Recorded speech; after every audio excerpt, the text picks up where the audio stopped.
एक बार फिर से स्वागत है आप सभी का एसएच क्लासेस में। जैसा कि पता होगा दोस्तों, अभी जो आप लोग का चल रहा है बीपीएससी का प्रीवियस ईयर क्वेश्चंस का सीरीज हम चला रहे हैं, ठीक है। तो इसमें जो भी टीआरई 3 के अंतर्गत में जो भी क्वेश्चंस आए हुए हैं उसका हम सीरीज करा रहे हैं। तो इससे पहले 6 से 8 का जो भी क्वेश्चंस था जनरल पेपर का, टीजीटी का, पीजीटी का, सब कुछ हम आपको कवर करा दिए। अभी जो चल रहा है वो पीआरटी का टीआरई 3 के अंतर्गत में जो भी क्वेश्चंस आए थे उसका हम सोल्यूशन आप लोग करा रहे थे। पार्ट 1 के अंतर्गत में हम 40 क्वेश्चंस देख लिए थे, तो इस वीडियो में हम नेक्स्ट 40 क्वेश्चंस देखने वाले। तो चलते हैं अपने सब्जेक्ट के ऊपर में। अगर कि आप लोगों ने पार्ट 1 नहीं देखा है तो जाकर पहले पार्ट 1 को देखिए, उसके बाद से यहां से कंटिन्यू कीजिए, ठीक है। तो जैसे ही क्वेश्चंस में आइएगा तो आपको यहां पे देखने को मिल जाएगा सारा कुछ सब बेहतरीन तरीका से। क्वेश्चंस नंबर 71, 70 तक मैंने आपको बता दिया था, तो हम यहां से 71 से स्टार्ट करते हैं। तो जैसे ही 71 नंबर क्वेश्चंस में आइएगा, जो पीआरटी में आपके अंतर्गत ने पूछा था, ये रीजनिंग का सवाल आपसे यहाँ पे पूछा गया था। इसमें पूछा गया था कि मोहन उत्तर की तरफ 20 मीटर चला। तो उत्तर में हम जैसे जैसे क्वेश्चंस कहेगा वैसे वैसे यहाँ पे हम करते चलेंगे। उत्तर में कितना मीटर चला, तो 20 मीटर यहाँ पे चला, हम देख लेते हैं। तब बाएं मुड़ा और 10 मीटर चला। यहाँ से यहाँ बाएं मुड़ता है और यहाँ पे ये 10 मीटर चलता है, ठीक है। फिर वह पुनः दाएं मुड़ता है और 20 मीटर चलता है, तो यहाँ से हम 20 मीटर इसको चला लिए। यहाँ से फिर वह दाएं मुड़ता है और 10 मीटर चलता है, और फिर यहाँ से देखिएगा तो ये मुड़ता है और यहाँ पे 10 मीटर ये चलता है। अब यहाँ से ये सवाल पूछ रहा है, अब वह अपने प्रारंभिक बिंदु से कितनी दूर पे है। तो प्रारंभिक बिंदु यहाँ पे था, लास्ट में जो पहुँचा है यहाँ पे पहुँचा है। ये जो डिस्टेंस दिया गया है 20 दिया गया है, और ये जो डिस्टेंस नीचे वाला ये 20 है, तो दोनों मिलाकर कितना मीटर हुआ, 40 मीटर हुआ। तो यहाँ पे 40 आपका राइट उत्तर हो जाएगा। इसको आप लोग सही करते चलिएगा, ठीक है। नेक्स्ट सवाल की तरफ चलते हैं। नेक्स्ट सवाल आपसे यहाँ पे पूछा गया था कि निम्न राष्ट्रीय उद्यानों में से कौन सा एक सही सुमेलित नहीं है। गिंडी राष्ट्रीय उद्यान जो है तमिलनाडु के चेन्नई में स्थित है, तो ये सही है, याद रखिएगा। भगवान महावीर जो राष्ट्रीय उद्यान है, ये याद रखिएगा, जो भगवान महावीर राष्ट्रीय उद्यान है ना, ये बिहार में स्थित नहीं है, ये गोवा में स्थित है। तो आप लोग इसको अच्छे से याद रखिएगा। अगला यहाँ पे है बलपक्रम जो है यहाँ पे जो राष्ट्रीय उद्यान, तो ये मेघालय में स्थित है। तो यहाँ पे इसको राइट कीजिएगा, तो ये तो राइट है। तो यहाँ पे पूछ रहा है कौन सा नहीं है, तो यहाँ पे कौन सा नहीं है, तो आपका हो जाएगा ऑप्शन नंबर बी, इसका राइट आंसर होगा। इसको आप लोग सही करते चलिएगा, ठीक है। अगला सवाल की तरफ चलते हैं। अगला जो सवाल आपसे पूछा गया था रीजनिंग का सवाल, यहाँ पे देखिएगा तो बहुत ही बेहतरीन तरीका से आपसे रीजनिंग का सवाल पूछा गया था। आई होप कि आपको ये सवाल नजर आ रहा होगा। जैसे कि यहाँ पे देखिएगा दिया गया था, यहाँ पे 4 दिया गया है, 3 दिया गया है, 9 दिया गया है, यहाँ पे 12 दिया गया है। तो उसी तरीका से कौन सा सीक्वेंस यहाँ पे फॉलो होगा कि x का वैल्यू निकालना रहता है। इस टाइप का क्वेश्चंस देखिए सबसे बेहतरीन अप्रोच होता है। अगर कि इस तरीका के सवाल जो सीरीज कर रहते हैं या लुप्त संख्या निकालने का रहते हैं, अगर एग्जामिनेशन हॉल में एक नज़र देखते हुए वो क्वेश्चंस का आंसर आ गया तो उसको बनाइए, और नहीं आता है तो उस क्वेश्चंस को स्किप करके आगे बढ़िए। अगर के इस क्वेश्चन से हट कीजिएगा तो आपका सारा का सारा समय खा जाएगा और एग्जामिनेशन हॉल में आप अगला क्वेश्चन भी नहीं बना पाइएगा। तो इस तरीका का क्वेश्चन एक नज़र में अगर जैसे ही मैंने देखा, अगर कोई चीज़ सेटिंग हो गया, आंसर आ रहा है तो सही, नहीं तो आप फिर इस सवाल को छोड़कर अगला सवाल बनाइए, और लास्ट में इस टाइप का सवाल को बनाना चाहिए, ठीक है। तो यहाँ पे देख लीजिए ये कैसा किस तरीका से सीरीज फॉलो हो रहा है। अगर के देखिएगा यहाँ पे 12 का जो रिलेशन दिया है, ये सबसे गुना करेंगे हम। यहाँ पे देखिएगा तो 4 गुना में 3 गुना में 9, अगर के हम बटा में 9 करते हैं तो 4 दिए 12 यहाँ पे आता है। ये पहला लाइन का यहाँ पे आंसर हुआ। दूसरा 50 का निकालने के लिए देखिएगा तो सेम चीज़ किया गया है। 6 गुना में 5 गुना में 15 बटा में यहाँ पे 9, यहाँ पे कैसे होगा, 3 दूनी के 6, 3 3 के 9, 3 3 5 में 15, 25 दूनी के 50, ये चीज़ दिया गया। फिर हम तीसरा लाइन का यहाँ पे देखेंगे तो सेम चीज करेंगे। 2 गुना में 3 गुना में यहाँ पे 75 बटा में यहाँ पे 9 करेंगे तो कितना आएगा, 3 3 के 9, 3 से 25 दिए 75, 25 दूनी के 50, तो ये कितना आंसर हो जाएगा 50। इसका यहाँ पे राइट आंसर हो जाएगा ऑप्शन नंबर सी। आप लोग यहाँ पे इसको सही करते चलिएगा, ठीक है।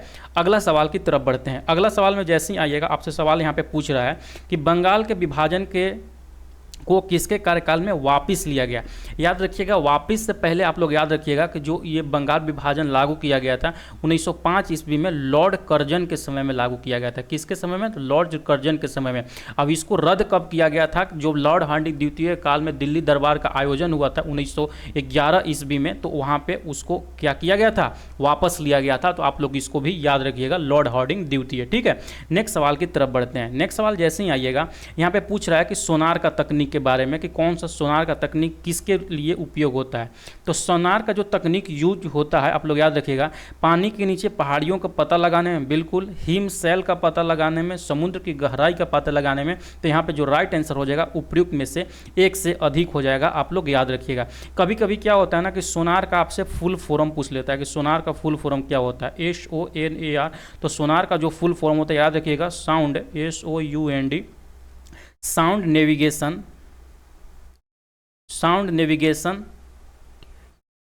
नेविगेशन एंड रैगिंग होता है। ठीक है, तो आप लोग इसको याद रखिएगा। ये सवाल कभी कभी पूछ लेता है कि सोनार का जो होता है फुल फॉर्म क्या होता है, तो इसलिए आपको इसको याद होना चाहिए। अगला सवाल देखिए यहाँ पे 76 नंबर क्वेश्चन। 76 नंबर क्वेश्चन क्या पूछ रहा है कि खाद्य श्रृंखला में कीटभक्षी पौधे के पौष्टिक स्तर का नाम क्या है। यानी कि जैसे आप खाद्य श्रृंखला आप लोग पढ़े होंगे तो उसमें एक उत्पादक होता है, प्रथम उत्पादक होता है, द्वितीय होता है, तो इस तरीके का जो उपभोक्ता होता है, तो इसी में बताना है कि जो खाद्य श्रृंखला में कीटभक्षी पौधे होते हैं वो किस में आते हैं। तो याद रखिएगा जो कीटभक्षी आते हैं यहाँ पे उत्पादक में आते हैं, यानी कि जो ये भोजन पैदा मतलब बनाते हैं वो डायरेक्ट सूर्य के प्रकाश से बनाते हैं, इसीलिए यहाँ पे उत्पादक आते हैं। लेकिन अगर के यहाँ पे कुछ कुछ बुक्स में देखिएगा ना तो पूरी तरह से ये उत्पादक में नहीं आते हैं, क्योंकि ये जो कीट होते हैं ना कीट को भी खाते हैं, तो इसीलिए कहीं कहीं आप लोग देखिएगा तो आपको यहाँ पे द्वितीय उपभोक्ता भी दिया रहेगा, प्रथम उपभोक्ता भी दिया रहेगा, लेकिन बीपीएससी ने जो यहाँ पे आंसर दिया है ये उत्पादक के रूप में दिया है, इसीलिए आप लोग याद रखिएगा। ठीक है, उत्पादक क्या होता है, जो यहाँ पे स्वयं अपना खाना बनाते हैं, जो स्वयं यहाँ पे खाना बनाते हैं वो उत्पादक में आते हैं, और जो स्वयं जो खाना बनाते हैं उसको जो खाते हैं वो प्राथमिक में आते हैं, और जो दोनों को खाते हैं जिसमें मान के चलिए प्राथमिक कौन हो जाएगा, शाकाहारी हो जाएगा आपका। ठीक है, और जो यहाँ पे दोनों चीज़ खाते हैं सर्वाहारी जो यहाँ पे है वो हो जाएगा आपका कौन सा, यहाँ पे द्वितीय को उपभोक्ता में। तो आप लोग इसको भी अच्छे से याद रखिएगा, सवाल पूछा जाता है आपसे। 77 नंबर सवाल देखिए, रीजनिंग का सवाल दिया गया है कि जिस प्रकार दुर्घटना का संबंध सावधानी से है उसी प्रकार निम्नलिखित में से किस एक का बीमारी से संबंध है।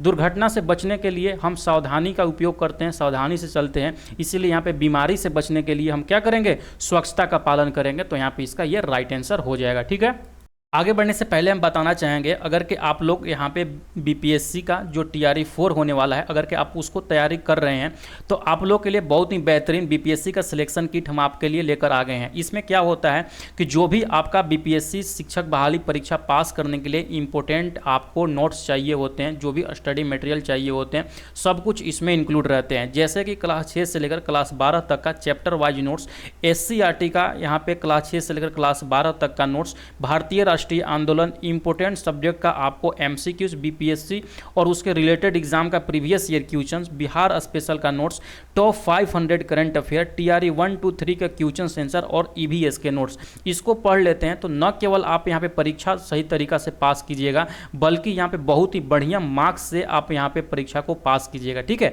तो जिनको भी चाहिए होगा ये सिलेक्शन किट, तो हमारा जो एप्लीकेशन है एसएच क्लासेज का, जिसका लिंक डिस्क्रिप्शन में दिया होगा, जाकर वहाँ से डाउनलोड कर सकते हैं। और बीपीएससी का सिलेक्शन किट अभी लीजिएगा तो मात्र 599 में यहाँ पे इसको अवेल कर सकते हैं। इसमें कंप्लीट आपको एनसीईआरटी का नोट्स दिया रहेगा, इसके पढ़ने के बाद आपको बुक्स पढ़ने की कोई ज़रूरत नहीं होगी। ठीक है, तो उसका लिंक जो दिया गया है डिस्क्रिप्शन में दिया गया है, वहाँ से आप लोग जाकर डाउनलोड कर सकते हैं। बाकी कोई भी जानकारी चाहिए तो दिए गए हमारा इस व्हाट्सएप नंबर पर हमको व्हाट्सएप कर सकते हैं। आपका जो भी प्रॉब्लम्स होगा मैं वहाँ पर आपको देख लूँगा। ठीक है, चलिए क्लास आगे हम स्टार्ट करते हैं।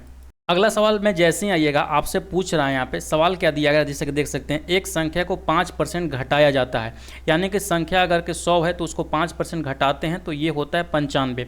उसके बाद बोल रहा है कि 10% इसको बढ़ाया जाता है, तो 10% बढ़ाएंगे तो ये है यहाँ पे 100%, तो यहाँ 10% और बढ़ाएंगे तो कितना हो जाएगा 9.5 और फाइनल आउटपुट निकल जाएगा 9 × 14 के 4, 9 × 1 10 दशमलव यानी कि 104.5। तो यहाँ पूछ रहा है कि इस प्रकार मूल संख्या से प्राप्त संख्या कितने प्रतिशत घटेगा या बढ़ेगा। मूल संख्या 100 था, यहाँ पे हो गया है ये सब करने के बाद 104.5, तो टोटल कितना प्रतिशत का यहाँ पे बढ़ोतरी हो गया 4.5%। तो यहाँ पे 4.5% यानी कि ऑप्शन नंबर सी आपका यहाँ पे ये राइट होगा। ठीक है, अगला सवाल देखिए, बहुत ही बेहतरीन सवाल है आपसे कि कांग्रेस समाजवादी दल की स्थापना हुई थी, कब हुई थी। तो याद रखें जो यहाँ पे कांग्रेस समाजवादी दल की स्थापना हुआ था वो मई 1934 के अंतर्गत में हुआ था। तो ऑप्शन नंबर सी यहाँ पे ये करेक्ट आंसर है। बीपीएससी में देखिएगा यहाँ पे उपयुक्त में से कोई नहीं आंसर दिया गया था, ठीक है। लेकिन मैंने बहुत सारा बुक्स वगैरह देखा, नेट्स वगैरह पे भी देखा, लेकिन वहाँ पे जो राइट आंसर दिया गया था कि 17 मई, यहाँ पे याद रखिएगा ये भी करेक्ट डेट, 17 मई 1934 को यहाँ पे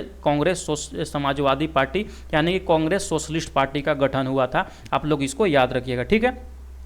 अगला सवाल एक 80 नंबर सवाल जो आपसे पूछ रहा है, रीजनिंग का सवाल है कि 50 विद्यार्थियों की एक कक्षा में अविरत का क्रमांक जो था 25वां था, तो वंश से क्रमांक उसका क्या है? तो टोटल कितना संख्या है? 50वां है। उसका एक कक्षा में ऊपर से कितना अंक है? तो 25वां उसका रैंक है। तो नीचे से करने के लिए हम क्या करते हैं? एक यहाँ पे जोड़ देते हैं। तो 50 में से 25 घटा 25 प्लस से कितना हो जाएगा? 26वां। तो ऑप्शन नंबर ए यहाँ पे आप लोग का ये राइट आंसर होगा। आप लोग इसको सही करते चलिएगा, ठीक है।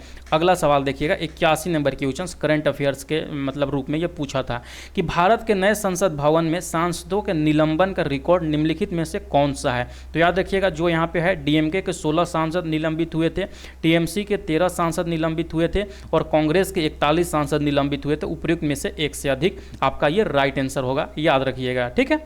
अगला सवाल यहाँ पे चलते हैं 82 नंबर क्वेश्चन। 82 नंबर क्वेश्चन दोस्तों आपसे पूछ रहा है कि महात्मा गांधी के राजनीतिक गुरु कौन थे?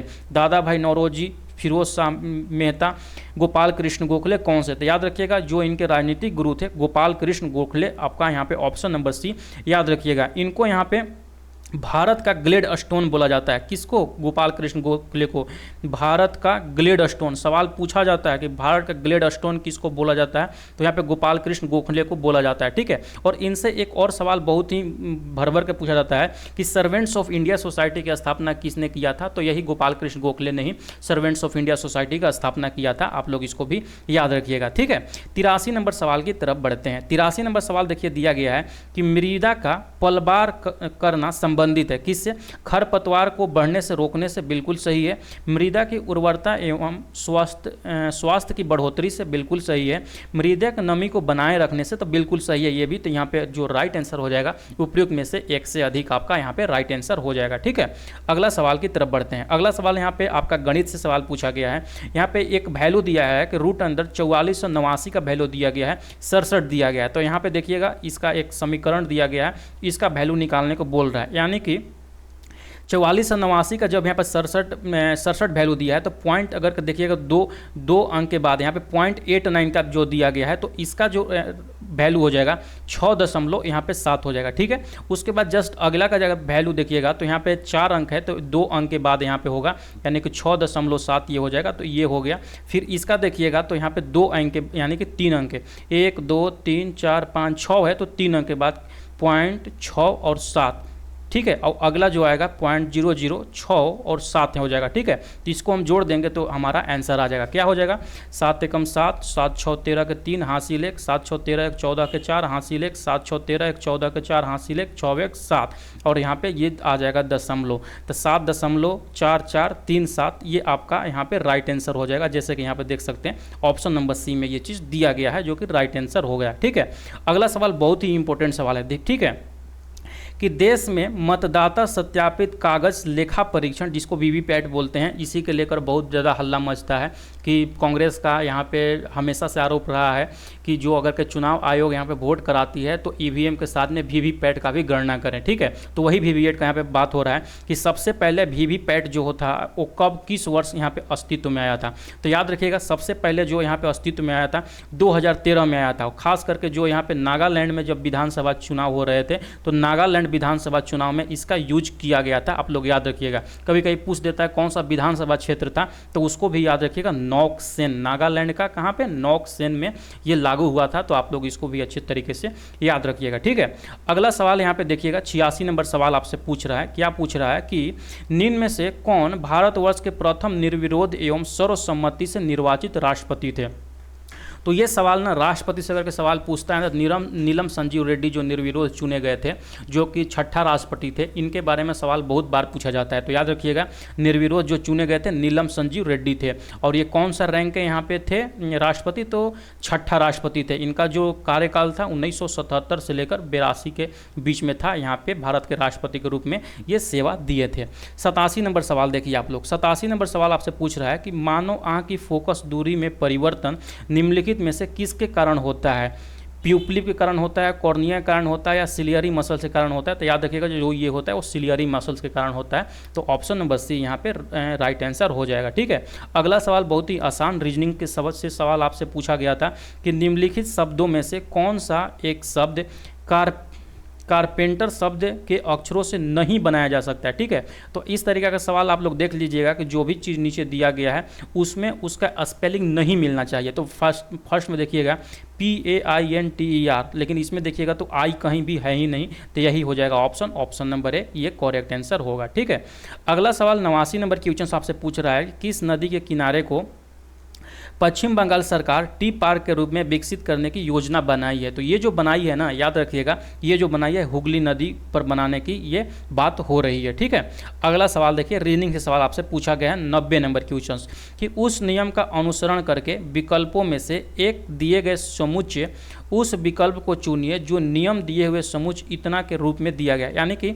यहाँ पे एक आपको समुच्चय दिया गया है। ठीक है, तो पूछ रहा है आपसे कि इसी नियम का पालन करते हुए इसमें से और भी कौन सा ऑप्शंस में दिया गया। जैसे कि यहाँ पे देखिएगा 36 की 18 18 तिया 54, यानी कि 3 गुना हमेशा हुआ है। पहला में देखिएगा कि कितना हुआ है कि 15 तिया 45 और 45 तिया 135। तो यहाँ पे बिल्कुल ये राइट हो जाएगा, ऑप्शन नंबर ए ये करेक्ट आंसर हो जाएगा। ठीक है, बाकी में देखिएगा तो नहीं फॉलो होगा। यहाँ पे देखिएगा 12 दूनी 24 24 तिया 72, ये तो 3 हो रहा है लेकिन यहाँ पे नहीं हो रहा, तो इसलिए यहाँ पे जो राइट आंसर आपका हो जाएगा ऑप्शन नंबर ए, यहाँ पे राइट आंसर हो जाएगा। ठीक है, अगला सवाल की तरफ बढ़ते हैं। अगला सवाल बहुत ही आसान सवाल है साधारण ब्याज का, कि साधारण ब्याज को किस दर से कोई धनराशि 24 वर्ष में अपने 7 गुनी हो जाती है। 7 गुनी हो जाती है मतलब कि 1 गुना तो पहले से ही होगा, 7 गुना का मतलब तो यानी कि जो 700% यहाँ पे वो हो रहा है तो बढ़ेगा कितना 600%। तो 600 बटा में यहाँ पे हम कर देंगे 24, तो कितना हो जाएगा 12 दूनी के 24, 12 25 60 50 और 2 से यहाँ पे 25, तो ये कितना हो जाएगा 25%।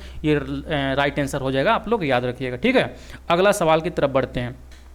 अगला सवाल देखिए दिया गया है यहाँ पे कि बीते हुए कल से पहले का दिन सोमवार था।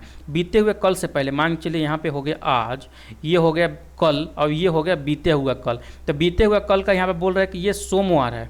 तो सवाल क्या पूछ रहा है कि कल का अगला दिन कौन सा है। तो आज ये है, कल है, ये मतलब ये वाला दिन हमको यहाँ पे निकालना है। तो सोमवार यहाँ पे हुआ, यहाँ पे मंगलवार हुआ, यहाँ पे बुधवार हुआ, यहाँ पे बृहस्पतिवार हुआ, तो यहाँ पे कितना हुआ शुक्रवार। आपका ये राइट आंसर हो जाएगा, ऑप्शन नंबर ए में यहाँ पे करेक्ट आंसर दिया गया है। ठीक है, ये सब सवाल देखिए, ये सब सवाल आप लोग एक बार देखे रहिएगा ना, तो आपको जब एग्जाम्स में बैठिएगा ना तो आपको एक आइडिया रहेगा कि किस तरीक़ा से यहाँ पे बीपीएससी सवाल पूछता है। तो और कभी कभी क्या होता है ना कि जो बीपीएससी अपने पिछले बरस में जो सवाल पूछे रहते हैं उसी को रिपीटेड कर देता है। तो इसीलिए ये सब सवाल जो है ना आप लोग को मस्ट है, देखना ही देखना है। ठीक है, यहाँ पे देखिए आपसे पूछ रहा है कि कौन सा इसमें से सही है। यहाँ पे पूछ रहा है कि निम्न में से कौन सा दक्षिण से उत्तर की ओर हिमालय पर्वतमाला का सही क्रम है। अगर दक्षिण से उत्तर की ओर हम देखते हैं, आपको मैं एक इमेज के माध्यम से समझाता हूँ। जैसे कि यहाँ पे आप इमेज देख पा रहे होंगे, आई होप कि आपको ये नज़र आए। यहाँ पे देखिएगा ना उत्तर से दक्षिण की ओर, तो जो उत्तर में यहाँ पे अगर के आप लोग देख पा रहे होंगे, उत्तर में जो सबसे पहले नज़र आएगा वो यहाँ पे क्या नज़र आएगा, काराकोरम नज़र आएगा। ठीक है, उसके बाद जो यहाँ पे जैसे कि देख सकते हैं यहाँ पे उसके बाद है यहाँ पे लद्दाख, जास्कर, काराकोरम, सब कुछ यहाँ पे नज़र आ रहा होगा। आई होप कि आप लोग इसको देख पा रहे होंगे। तो इसका जो राइट आंसर हो जाएगा ऑप्शन नंबर बी, यहाँ पे इसका राइट हो जाएगा। जो सबसे उत्तर में है यहाँ पे पीर पंजाल, फिर जास्कर, फिर लद्दाख और सबसे ऊपर में देखिएगा यहाँ पे काराकोरम आपको शायद नज़र आ रहा होगा। तो यहाँ पे काराकोरम ये हो जाएगा। ठीक है, अगला सवाल की तरफ बढ़ते हैं। अगला सवाल में जैसे ही आइएगा आपसे पूछा जा रहा है कि निम्नलिखित में से किस में टंगस्टन का प्रयोग किया जाता है। तो टंगस्टन का प्रयोग आपको पता होगा, जो विद्युत बल्ब बनता है, जो उसका फिलामेंट होता है वो टंगस्टन का बनता है। तो यहाँ पे विद्युत बल्ब इसका राइट आंसर हो जाएगा। ठीक है, ठीक है साथियों, तो याद रखिएगा कभी कभी पूछ देता है आपसे कि टंगस्टन का सबसे ज़्यादा उत्पादित राज्य कौन सा है। तो याद रखिएगा वो कौन सा है, तो राजस्थान आप लोग यहाँ से अच्छे से याद रखिएगा। ठीक है, और टंगस्टन में जो 97% जो शुद्ध टंगस्टन होता है उसमें निकेल और फेरस भी यहाँ पे मिला रहता है। तो कभी कभी सवाल आपसे ये भी पूछ देगा, तो आप लोग इसको भी याद रखिएगा। ठीक है, अगला सवाल यहाँ पे आपको करंट अफेयर से था, आपको स्टेटमेंट दिया गया था कि आदित्य L1 लैंग्वेज पॉइंट 1 पर 6 जनवरी 2024 को पहुंच गया था। तो ये पहुंचा था, इसमें 7 पोलैंड लगे हुए थे, तो ये भी लगे हुए थे। आदित्य L1 में यान के डेक पर एक मैग्नेटोमीटर लगा हुआ था, तो ये भी सही है। आदित्य L1 में विजिबल एमिशन लाइन कोरोनोग्राफ प्रतिदिन 1440 फोटो पर भेजता है, तो हाँ ये भेजता है। तो इसमें से देखिएगा, तो इसका जो राइट आंसर हो जाएगा उपर्युक्त में से एक से अधिक आपका राइट आंसर हो जाएगा। ठीक है, अगला सवाल आपसे यहाँ पे रीजनिंग से सवाल पूछा गया था, तो आप लोग यहाँ पे देख लीजिए। 96 नंबर जो क्वेश्चन था आपसे पूछा गया है कि 6 स्टार 7 का वैल्यू 2 है, 3 स्टार 5 का वैल्यू 5 है, तो यहाँ पे जो आपका मान बताना है कि 6 स्टार यहाँ पे 8 का वैल्यू क्या होगा। तो जो पहला में देखिएगा, तो यहाँ पे 7 छक 42, मैं अच्छे से लिख देता हूँ यहाँ पे। पहला वाला देखिएगा ना, तो 6 और 7 में हम गुना करेंगे तो क्या होगा 42। अब 42 का जो फर्स्ट यूनिट दिया गया है यहाँ पे 2 दिया गया है, 7 पचे 35 अगला का दिया गया है, देखिएगा तो यहाँ पे 5 दिया गया है, तो 5 दिया गया है। वैसे ही अगर कि 8 और 5 हम करेंगे तो ये क्या होता है, ये होता है 40, 40 का यहाँ पे 0 दिया गया है। उसी तरह यहाँ पे 6 और 8 करेंगे तो कितना आएगा 48, 8 का फर्स्ट लेटर क्या है 8 है, तो यहाँ पे 8 ऑप्शन नंबर बी आप लोग का ये सही होगा। ठीक है, अगला सवाल की तरफ बढ़ते हैं। अगला सवाल में जैसे ही आइएगा, आपसे सवाल गणित का है, पूछ रहा है कि किसी चिड़ियाघर के दैनिक दर्शनार्थियों की संख्या रविवार को 680 और अन्य दिनों पर 332 है। तो यदि किसी 30 दिवसीय महीने का पहला दिन रविवार हो तो उस महीने का चिड़ियाघर के दैनिक दर्शनार्थियों का औसत संख्या क्या होगा। पहला दिन बोल रहा है कि यहाँ पर रविवार है, तो किसी भी महीना का जो पहला दिन होता है, मान के चलिए रविवार हो या शुक्रवार है, तो उस महीना में उसकी संख्या 5 होती है, आप लोग याद रखिएगा। तो 5 रविवार को अगर हम करते हैं तो यहाँ पे कितना हो जाएगा 680 गुना में 5 प्लस में करते हैं 332, तो बाकी 30 दिन में कितना दिन बचा और हमारा बचा 25 दिन, और इसी का हमको औसत निकालना है। औसत में हम कर देंगे 30 कर देंगे। तो इसको हम करते हैं तो किस तरीका से होगा, तो यहाँ पे देख लेंगे। तो इसको लिखने का और भी बेहतरीन तरीका से हम ऐसे भी इसको लिख सकते हैं, जैसे कि हम क्या कर देंगे 680 बटा में 30 प्लस में इसको भी कर देंगे तो हो जाएगा 30। ठीक है, 5 25 और 5 छक्का में 30, 5 छक्का में ये हो जाएगा 30। ठीक है, तो इसको जब हम सब कुछ करेंगे तो कितना आ जाएगा आपका 390, यहाँ पे राइट आंसर ये हो जाएगा। ऑप्शन नंबर ए ये आपका राइट आंसर होगा, बना लीजिएगा। ठीक है, अगला सवाल की तरफ बढ़ते हैं। अगला सवाल 98 नंबर सवाल आपसे पूछ रहा है कि शीत ऋतु में तमिलनाडु के तटीय क्षेत्रों में वर्षा होने का क्या कारण है। आपको भी पता होगा कि जो तमिलनाडु के तटीय क्षेत्र हैं वहाँ पे ठंडी के दिनों में बारिश होता है, वो जो कारण होता है वो होता है लौटती हुई दक्षिण पश्चिम मानसून के कारण होता है। तो ऑप्शन नंबर ए यहाँ पे राइट आंसर होता है। ठीक है, और साथ ही साथ उत्तरी पूर्वी जो मानसून होता है उसके कारण भी यहाँ पे वर्षा होता है, तो आप लोग इसको भी अच्छे से याद रखिएगा। ठीक है, अगला सवाल की तरफ बढ़ते हैं। अगला सवाल भी आप लोग से यहाँ पे जो सवाल पूछा गया था वो रीजनिंग का सवाल पूछा गया था। जैसे कि यहाँ पे देखिएगा 17 और 10 27, यहाँ पे 10 बढ़ रहा है, यहाँ पे देखिएगा कि 11 बढ़ रहा है 27 से 38, उसके बाद यहाँ पे 12 बढ़ रहा है, वहाँ पे देखिएगा 13 बढ़ रहा है। तो अगला संख्या जो क्या होगा 14 इसमें ऐड होके आएगा, तो यानी कि 4 और 3 7, 6 और 1 7, यहाँ पे 77 इसका उत्तर राइट उत्तर होगा। ऑप्शन नंबर सी ये करेक्ट होगा आपका। ठीक है, अगला सवाल की तरफ बढ़ते हैं। अगला सवाल देखिए दिया गया है 100 नंबर क्वेश्चन की बाढ़ को रोकने के लिए सबसे उत्तम विधि कौन सा है। चराई। दोस्तों चराई अगर के मान के चलिए वहाँ पे हम चरवाही कर देंगे तो वहाँ का जो कि मिट्टी होगी, मिट्टी की कटावट होगी, जिससे बाढ़ वहाँ पे नहीं रुकेगा। ठीक है, तो ये तो बिल्कुल भी हो नहीं सकता। वन रोपण, हाँ बिल्कुल, अगर कि हम वृक्ष लगाते हैं तो जो वहाँ के जो मिट्टियाँ होती हैं एक जगह सिमटती हैं और वहाँ पे मजबूती बनाती है, तो ये जो वन रोपण के कारण हम बाढ़ को बहुत हद तक रोक सकते हैं। तो ऑप्शन नंबर बी यहाँ पे बिल्कुल राइट आंसर है। और यहाँ पे देखिए वन उन्मूलन, वही चराई और वन उन्मूलन हुआ, तो ये नहीं होगा आपका। ठीक है, अगला सवाल देखिए यहाँ पे दिया गया है 101 नंबर सवाल कि निम्न में से कुल कितने लोग 26 जनवरी 1950 से 2024 के प्रारंभ तक बिहार के मुख्यमंत्री रहे हैं। यानी कि पूछ रहा है कि 26 जनवरी जब भारत यहाँ पे गणतंत्र हुआ 1950 से लेकर अभी तक 2024 तक बिहार में कितने मुख्यमंत्री रहे हैं। तो याद रखिएगा अभी तक में यहाँ पे 23 लोग मुख्यमंत्री रहे हैं। और सबसे बढ़िया सवाल पूछा जाता है कि जो बिहार के फर्स्ट सीएम थे वो कौन थे। तो याद रखिएगा जो फर्स्ट सीएम थे श्री कृष्ण सिंह थे। ठीक है, कौन थे, श्री कृष्ण सिंह। ठीक है, श्री कृष्ण सिंह थे। इनको ना बिहार केसरी भी कहा जाता है, आपको ये भी याद रहना चाहिए, बिहार केसरी। ठीक है, तो ये भी आप लोग याद रखिएगा दोनों चीज़। अगला सवाल की तरफ बढ़ते हैं। अगला सवाल फिर आपसे यहाँ पे एक मैथ का सवाल पूछ रहा है कि उस वृत्ताकार मैदान के व्यास की लंबाई क्या होगा। यानी कि आपसे क्या पूछ रहा है, डी पूछ रहा है कि जिसका क्षेत्रफल यानी कि पाई आर स्क्वायर यहाँ पे दिया गया है। पाई आर स्क्वायर बराबर 8 मीटर त्रिज्या के एक वृत्त के क्षेत्रफल और 36 पाई मीटर स्क्वायर क्षेत्रफल वाले त्रिभुज के क्षेत्रफलों के योग के बराबर है, यानी कि दो क्षेत्रफल के बराबर है। तो सबसे पहले हम एक आपका जो ब्रीथ दिया गया है 8, उसको निकालते हैं तो 8 अठाई 64 पाई, ठीक है। प्लस में यहाँ पे देखिएगा दिया गया 36 पाई, यही दोनों के बराबर इसको दिया गया है। तो यहाँ पे क्या कर देंगे, पाई आर स्क्वायर 36 और 64 100 पाई, ये हो जाएगा। पाई और पाई यहाँ से चल जाएगा, आर की वैल्यू हो जाएगा 10 और डी निकालना होगा तो ये हो जाएगा 20 मीटर। ये आपका राइट आंसर हो जाएगा। ऑप्शन नंबर बी यहाँ पे करेक्ट आंसर होगा।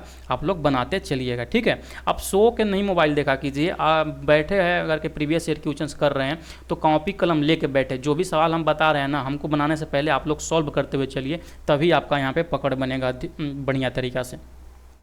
103 सवाल है कि रेगिस्तान में पाए जाने वाले जंतु क्या कहलाते हैं। तो जो रेगिस्तान में जंतु पाए जाते हैं, जैसे ऊँट हो गए, छिपकली हो गए, तो वहाँ पे जो वो चीज़ पाए जाते हैं उनको डिजर्टिकोलस बोला जाता है। आप लोग याद रखिएगा, ऑप्शन नंबर ए यहाँ पे करेक्ट आंसर होगा, ठीक है। अगला सवाल बहुत ही बेहतरीन सवाल है कि बिहार जाति सर्वेक्षण 2023 द्वारा निम्नलिखित में से कौन सा तथ्य उजागर हुआ है, ठीक है।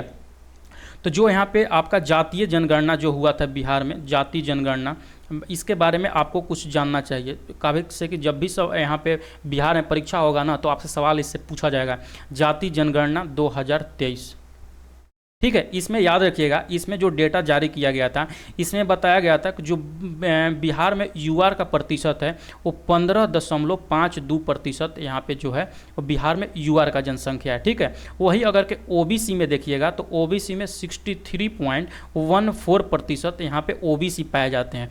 ओबीसी में भी 2 ओबीसी होते हैं, एक जो होते हैं बीसी में आते हैं और एक जो होते हैं ईबीसी में आते हैं। आप लोग भी अगर बीपीएससी में भरे होंगे फॉर्म तो यहाँ में देखे होंगे, कोई लोग होंगे तो बीसी में होंगे, कोई यहाँ पे ईबीसी में होंगे, ठीक है। तो जो बीसी का प्रतिशत है याद रखिएगा 27.12% यहाँ पे ईबीसी है। वही अगर के बीसी हैं ये, और ईबीसी का प्रतिशत देखिएगा तो 36.01% यहाँ पे ईबीसी है, ठीक है। और जो एससी का प्रतिशत बताया गया है इसमें कि तो 19.65% यहाँ पे एससी है, और एसटी का जो प्रतिशत दिया गया है 1.65% है। आप लोग ये जो डेटा हम बताएं, ये डेटा आप लोग याद रखिएगा, ये डेटा में से कुछ भी पूछ सकता है।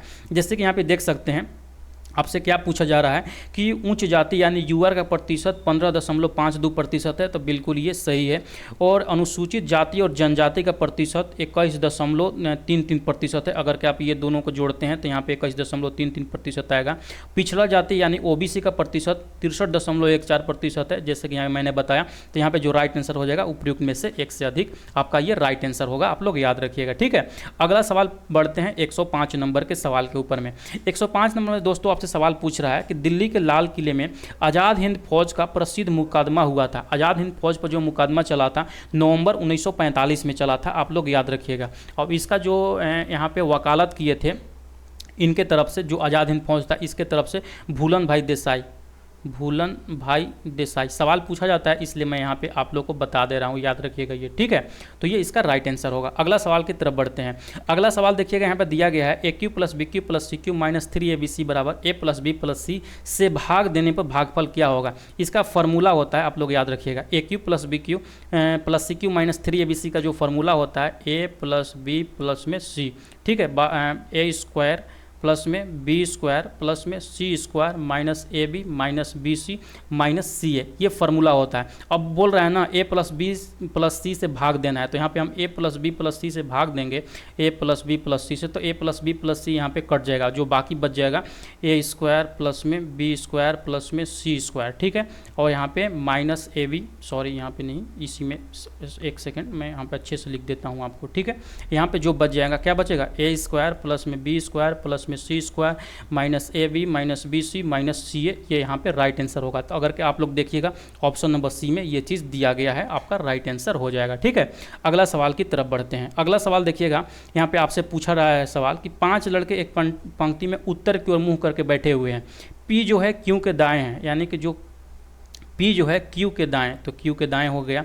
T जो है Q के बाएँ ओर बैठा हुआ है, T जो है Q के बाएं बैठा हुआ, लेकिन R के दाएं बैठे हुआ है। कौन, T, तो R के ये यहाँ पे दाएं हो जाएगा। P जो है S के बाईं ओर, एस के यहाँ पे बाईं ओर बैठा हो, तो उन लोगों में से पूछ रहा है कि मध्य में कौन बैठा है, तो 2 लोग यहाँ पे 2 लोग यहाँ पे, तो जो मध्य में बैठेगा कौन बैठेगा, क्यू बैठेगा। तो ऑप्शन नंबर बी यहाँ पे ये राइट आंसर हो जाएगा। ठीक है, अगला सवाल की तरफ बढ़ते हैं। 108 नंबर सवाल। 108 नंबर सवाल दोस्तों आपसे सवाल पूछ रहा है कि भारत और जापान द्वारा संयुक्त सैन्य अभ्यास 25 फरवरी 2024 को राजस्थान के महाजन क्षेत्र में आयोजित किया गया। ठीक है, तो उस संयुक्त सैन्य अभ्यास का नाम क्या था। तो जो भारत और जापान के बीच में जो यहाँ पे सैन्य अभ्यास होता है, आप लोग याद रखिएगा, उसका जो नाम होता है धर्म गार्जियन। ऑप्शन नंबर सी यहाँ पे बिल्कुल ये राइट आंसर आप लोग का हो जाएगा। ठीक है, ये हर साल आयोजित होता है फरवरी माह में। अगला सवाल देखिएगा यहाँ पे 109 नंबर सवाल कि निम्न में से किस फसल को नदी में नहीं उगाया जाता है। इसमें तो बहुत सारे लोग मिस्टेक किए हैं। ये जो भी सवाल देखिएगा ना, ये सब जो ये ऑप्शंस दिए गए हैं, ये सब चीज़ पानी में ही उगाया जाता है, लेकिन स्थिर पानी में उगाया जाता है। तो एक तरह से बोल सकते हैं ये जो उगाया जाता है वो तालाब में उगाया जाता है। ठीक है, जो भी यहाँ पे सिंघाड़ा हो गया, कमल हो गया, मखाना हो गया, ये सब तालाब में यानी रुका हुआ पानी में होते हैं, यानी कि नदी में नहीं होते हैं। तो उपयुक्त में से एक से हो जाएगा अधिक इसका राइट आंसर। ठीक है, अगला सवाल की तरफ बढ़ते हैं। अगला सवाल आपसे गणित के सवाल पूछा गया है। पूछ रहा है यहाँ पे कि हिंदी, अंग्रेजी, गणित विषयों की एक परीक्षा पूर्णांक 120, 140, 100 का है। एक छात्र इन विषयों में 40%, 55%, 45% अंक लाते हैं। वह विज्ञान विषय में जिसमें पूर्णांक 180 है, कितने अंक प्राप्त करे कि वह सभी चारों विषयों का प्राप्तांक 60% हो जाए। तो सबसे पहले हम देख लेंगे कि टोटल 60% प्राप्तांक आखिर होता क्या है। अगर हम यहाँ पे जोड़ते हैं 120 प्लस में 140 प्लस में 100 और प्लस में यहाँ पे 180, तो टोटल यहाँ पे प्राप्तांक देखिएगा तो ये हो जाएगा कितना 540। 540 के यहाँ पे हम 60% निकालते हैं, 60% निकाल देंगे तो कितना हो जाएगा 6 चौका 24 के 4 हासिल 2, 6 पचे 30 और 2 32। तो उसको जो नंबर लाना है 324 नंबर लेकर आना है। अब आप यहाँ पे देख लेते हैं कितना नंबर लेके आया है। ठीक है, यहाँ पे 40% नंबर ये लेकर आया है, तो 40% कितना हुआ बच्चों 48 नंबर लेकर आया। ठीक है, और 55% यहाँ पे हुआ, तो ये 140 का 55% कितना हो जाएगा, ये 177 नंबर लेके आया। और उसके बाद देखिएगा 100 में ये 45 नंबर लेके आया, तो 45 नंबर हम यहाँ पे कर देते हैं। टोटल यहाँ पे मार्क्स देखिएगा तो ये जो मार्क्स लेके आए 170 नंबर लेके आया है। टोटल उसको लाना कितना है 324 नंबर लेके आना है। तो 324 में से 170 घटा देंगे, 4 के 4 7 और 5 12 और 3 1 हो गया 2, 2 में से 1, यानी कि उसको अभी जो नंबर लेकर आना है वो 154 नंबर और लाना है 180 नंबर में। तो अगर देखते हैं ऑप्शन नंबर सी यहाँ पे राइट आंसर आपका दिया गया है। ठीक है, अगला सवाल की तरफ बढ़ते हैं। अगला सवाल यहाँ पे 111 नंबर सवाल होते हैं। आज तक जो कल मैंने आपको यहाँ पे 40 क्वेश्चंस 40 MCQs कल कराए थे, आज जो मैंने कराए फिर से यहाँ पे 40 क्वेश्चन पढ़ा दिए आपको। जो अगला दिन यहाँ पे जो क्वेश्चंस आएगा फिर से हम 40 क्वेश्चंस यहाँ पे करा देंगे और उसके बाद यहाँ पे ये कंप्लीट हो जाएगा। पढ़ाने को मैं अभी पढ़ा सकता हूँ, लेकिन क्या होता है ना, सेशन थोड़ा सा ज़्यादा बड़ा हो जाएगा और सेशन बड़ा होने के बाद से आप लोग वीडियोस को पूरा देखिएगा नहीं। ठीक है, तो बस यहीं पे आज रहने देते हैं। कल का जो वीडियो आएगा आपका अगला जो भी 40 क्वेश्चन बचा हुआ है मैं उसको पढ़ा दूंगा। मैं सोच रहा हूँ ना साथ ही साथ आप लोग को अब NCERT भी मैं यहाँ पे एक क्लास और स्टार्ट करूँ, ताकि जब भी नोटिफिकेशन आए उससे आने से पहले आप लोग का सारा सिलेबस यहाँ पे कंप्लीट हो जाए। ठीक है, तो कैसा लगा सेशन जरूर से जरूर बताइएगा। वीडियो को लाइक कर दीजिएगा। Bye bye.